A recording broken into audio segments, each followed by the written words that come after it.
Good afternoon, welcome back, ladies, gents and Pikachus. Let's go back to the Bible. I want to read with you Ezekiel. A lot of people have been making videos about this particular book. It's a good one. It's very relevant to what's happening today. So, I did a video before. We went through the first 7 chapters. Now let's start from chapter 8. And the reason I want to read you this is, well, let's just go through it. I think you'll enjoy this. So, Ezekiel chapter 8. In the 6th year, in the 6th month, on the 5th day of the month, as I sat in my house with the elders of Judah sitting before me, the hand of the Lord fell upon me there. So why do you think it's important to know the 6th year, in the 6th month, in the 5th day? 665. That lets you know something bad is going to happen tomorrow when it is the 6th month and the 6th day and the 6th hour. Well, the 6th year, the 6th month, and the 6th day, sorry. So tomorrow is the 666, today is 665. So the day before that happens, you got a warning. That's what God is saying here. He's saying, I warned you about this. I specifically said, don't do this, or you will see Satan. But you did it anyway. Hence why this whole chapter is called Abominations in the Temple. And we know there's 2 abominations. There's one main abomination, which is sodomy. And the other abomination is burning incense to cover the smell that it leaves behind. So filth and sin, covering up filth and sin with lies. They're the 2 things which are abominations of God in the temple. Then I looked, and behold, a form that had the appearance of a man. Below what appeared to be his waist was fire. And above his waist was something like the appearance of brightness like gleaming metal. He put out the form of a hand and took me by a lock of my head. And the Spirit lifted me up between earth and heaven and brought me visions of God. Brought me visions of God to Jerusalem, to the entrance of the gateway of the inner court that faces north, where was the seat of the image of jealousy, which provokes my jealousy. So a longer verse. I read 2 or 3 together there, but let's go through it. So we know the first bit is a warning. Today is 665. When you're going to get the warning, tomorrow's going to be 666. You want to be gone before then, and you don't want to be here doing what is an abomination. You don't want to be burning incense to cover up the smell of bad things, because it's just not admitting that you did the bad thing there. This is something, actually, I got asked a comment today, is burning incense to make your room smell nice a bad thing? Is God going to be angry at you burning incense? And I think what you have to recognise is the actual burning of incense to create a nice smell isn't the bit that is offending God. Burning incense to create nice smells is not going to offend anyone. But what was incense used for? Well, what used to happen is people would be sacrificing animals. They'd cut pieces off animals. The animal would be like, would not be happy about this, and there'd be blood everywhere. And the smell of the gore and the blood was a testament to you having sacrificed an animal to Baal. Then you needed to burn a sage incense to cover up that smell. You needed something that was more smelly than blood to cover it up with. So they used frankincense, white onion and sage, this kind of thing, like incense with a pungent smell, and it was burnt to cover up the sin. That was the reason they used it. So it's not the burning of the incense which offends God, it's the fact that you are burning it to cover up your sins. God would rather you didn't do the sin, or if you did it, you repented in openness for it. That's Christianity.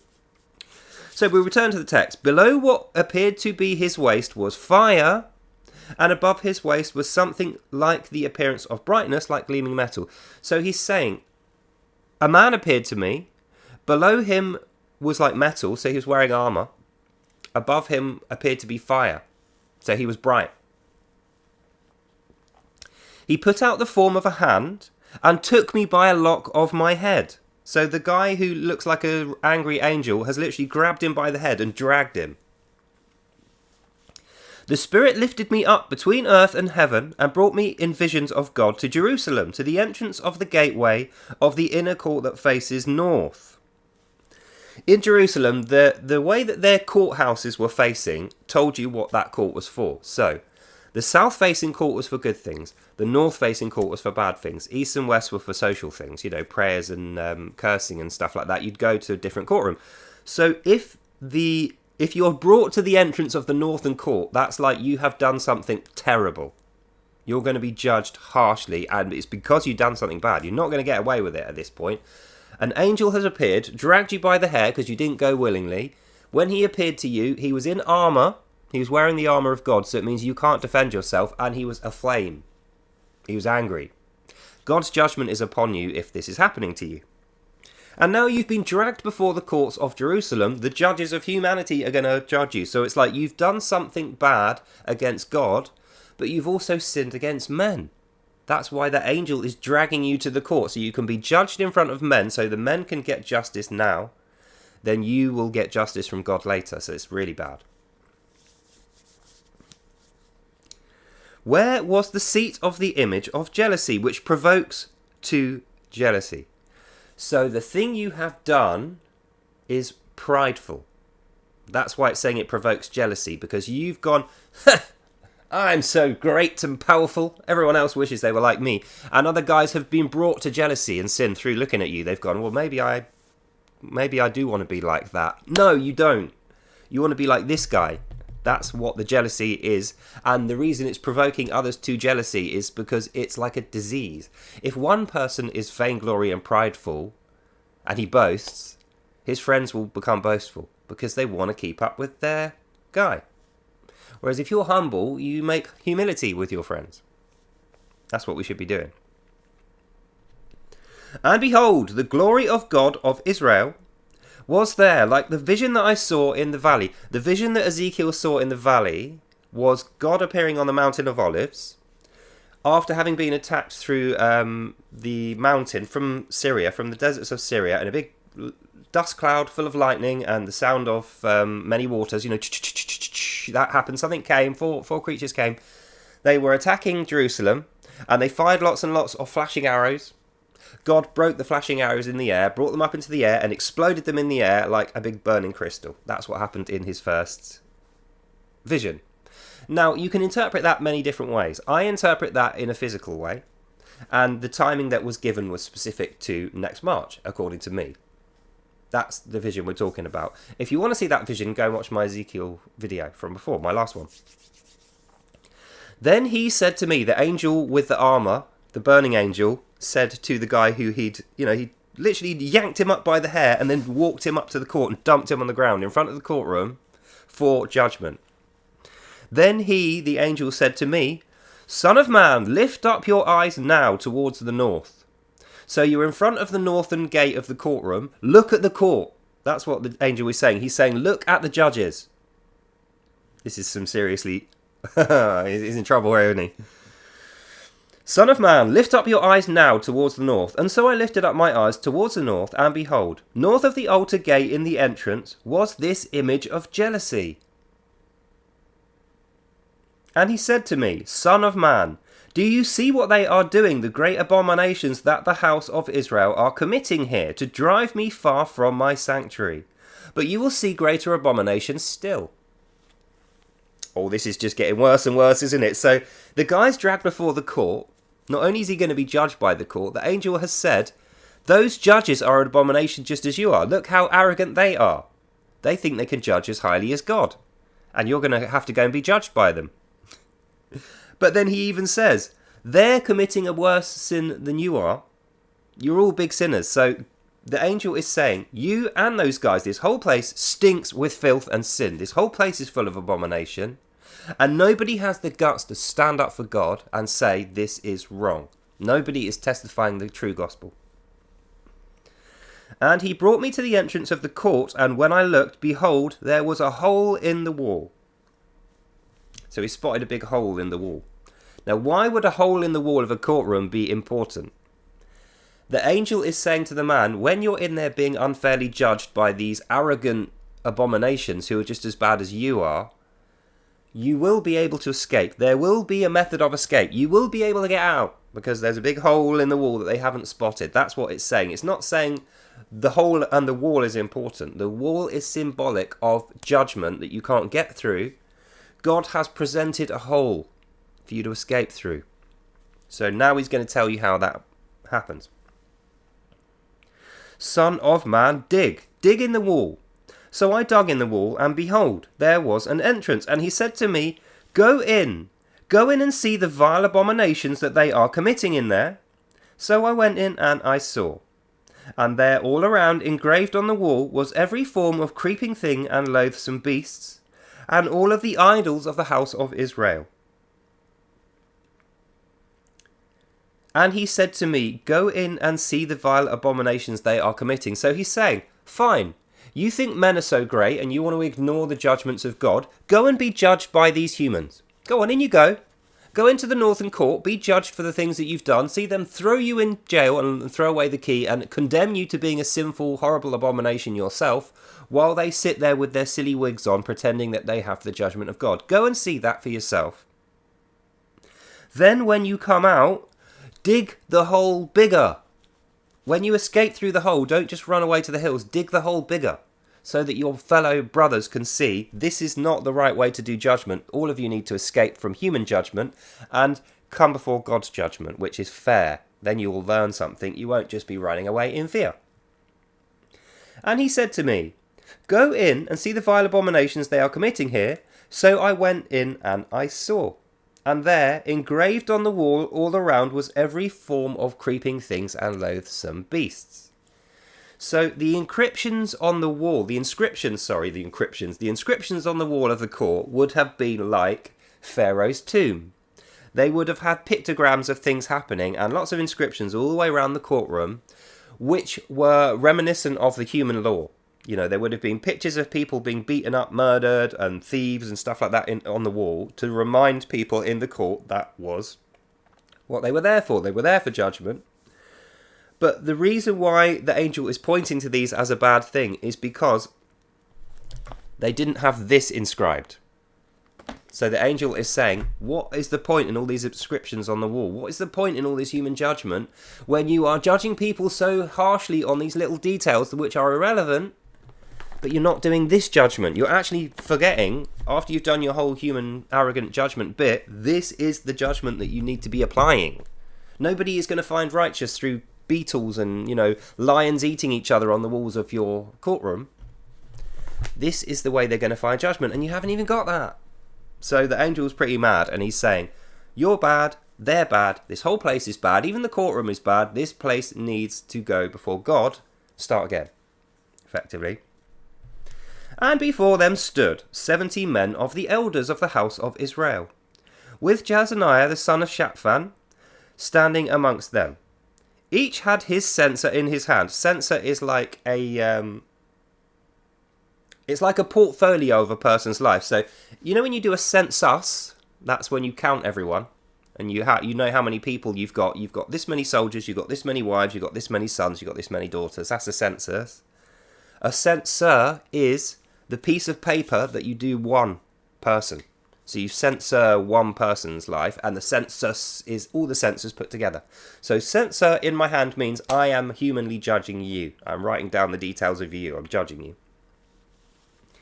Each had his censer in his hand, the Jazaniah and the sons of Shaphan, in his hand, and the smoke of the cloud of incense went up. So they are lying about you. It's a corrupt court. The smell of incense went up while I was writing my censer. So while I'm supposed to be condemning you fairly, I'm supposed to be writing, these are the things you fairly did wrong, these are the things you fairly did right. I'm supposed to be judging you in God's judgment, a fair judgment that God's told me to do. Instead of doing that, I'm letting the smell of incense go up. So while I'm writing it, I'm thinking, that smells nice, when I shouldn't be. I'm covering up the sins of the person in the census using the incense. Why incense is bad. Then he said to me, Son of man, have you seen what the elders of this house of Israel are doing in this dark room? Each in his room of pictures, for they say, the Lord does not see us.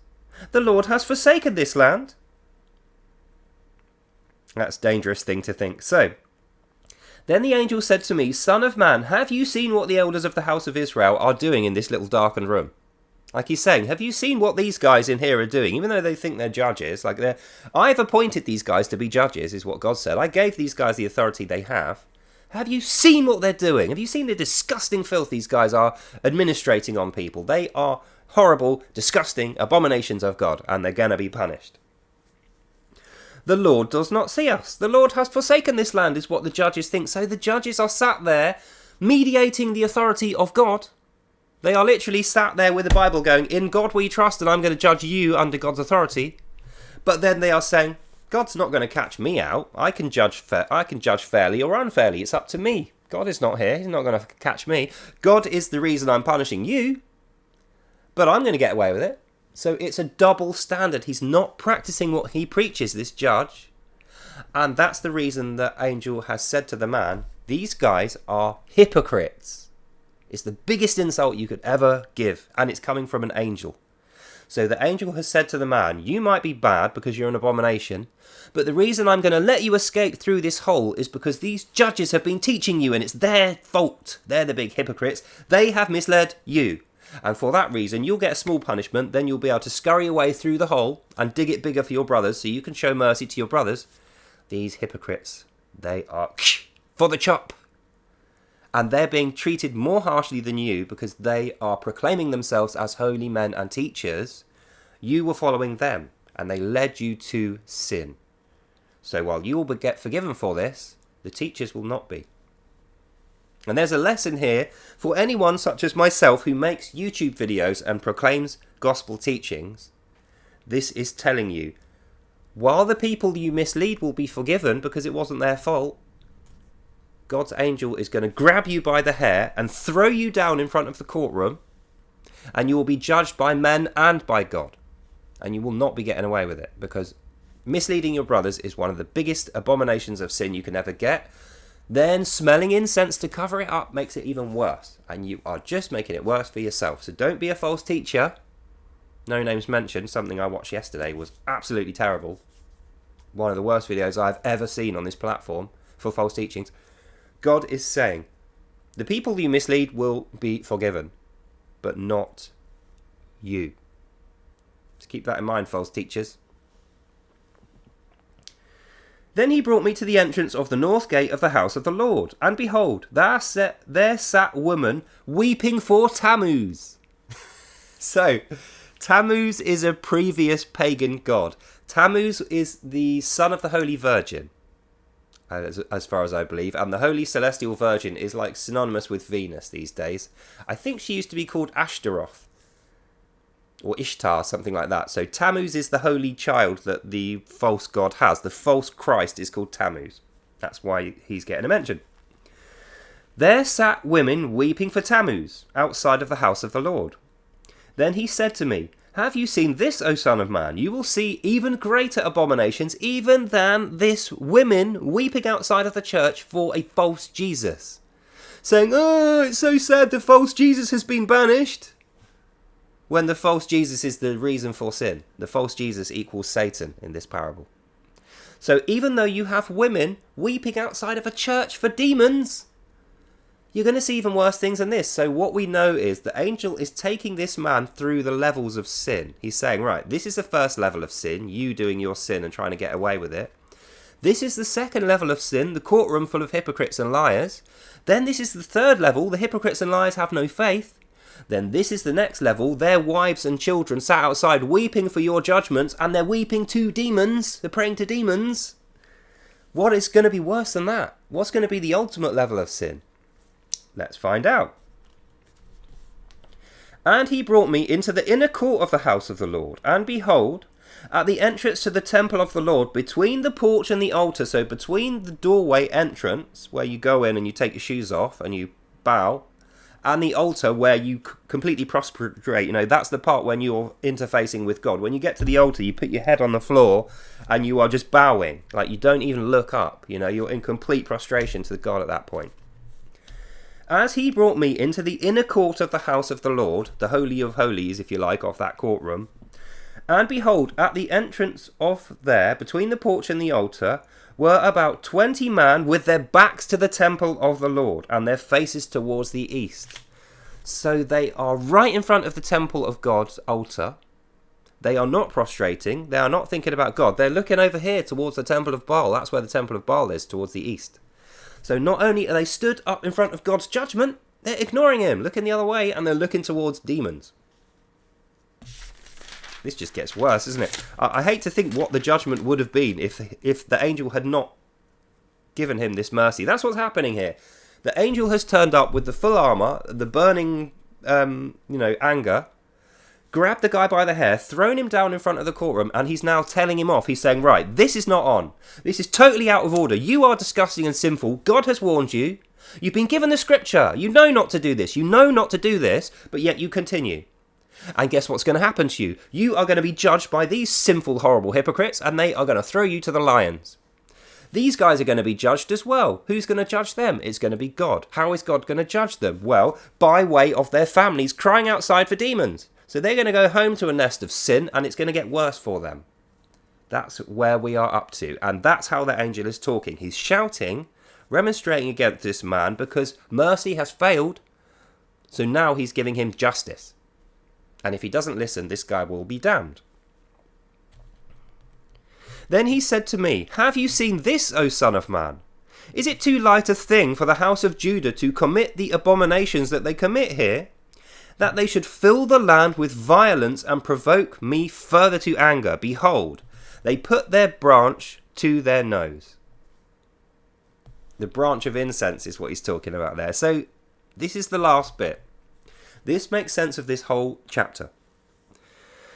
Remember, they're worshipping towards the east. They're worshipping the sun god, the celestial bull. While they're in front of God's altar, they should be prostrating to God, thanking God for his blessings and his mercies, because they've already done a ton of sin, and God hasn't done anything to harm them.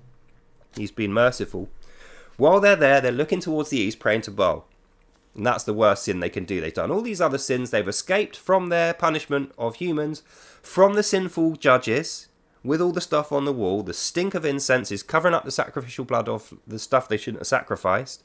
And the last thing they do is they pray to another god who is a demon, while their families are outside crying for them, crying to demons, because they have taught their families to cry to demons. So their families are misled by them. They are now the teacher, and they are now being harshly judged for misleading their families. So they would have got away with it, is what that says. This man who is filthy and abomination sin, even though he's being harshly judged in front of these human judges who are hypocrites, by the way, at that point he would have been able to escape through the hole, and he would have been able to dig it out more for his brothers, and he would have been a bringer of mercy through the Lord's justice.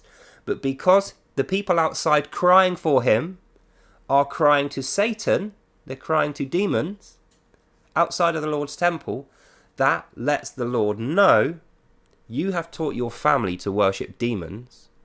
That means you are a false teacher and a hypocrite. You are as bad as these judges. So actually, no, come back. You're not getting away with it now. You would have got away with it had you not taught your family that. But because you taught your family demon worship and bad things, you taught them a gospel which was not this one, judgment is upon you, and you are going to suffer it. Therefore I will act in wrath.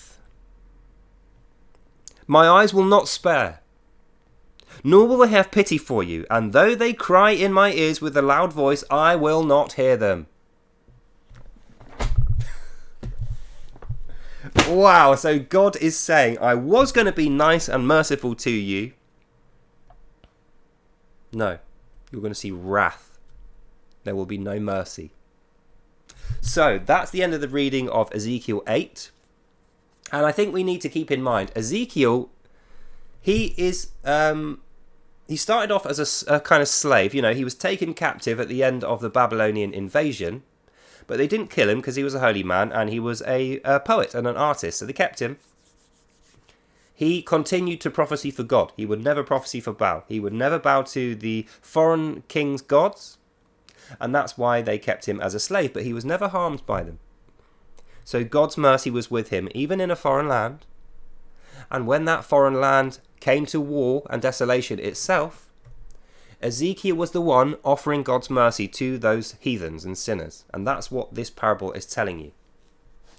Even when you're surrounded by sin, even when everyone expects sin of you, you have to prophesy the Lord. You have to keep God's judgments pure. You have to show pure judgment and truth. Otherwise, you are no better than those that you would condemn, and they will condemn you. And without the Lord's judgment, without the Lord's mercy, you are screwed. And don't dare teach it to anyone else.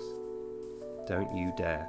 Because if you do that, the hole in the wall that God has provided for you to escape through, he will drag you back into the courtroom with the armoured angel of God, and he will judge you with wrath. There shall be no mercy for you if you're a false teacher. That's what this means.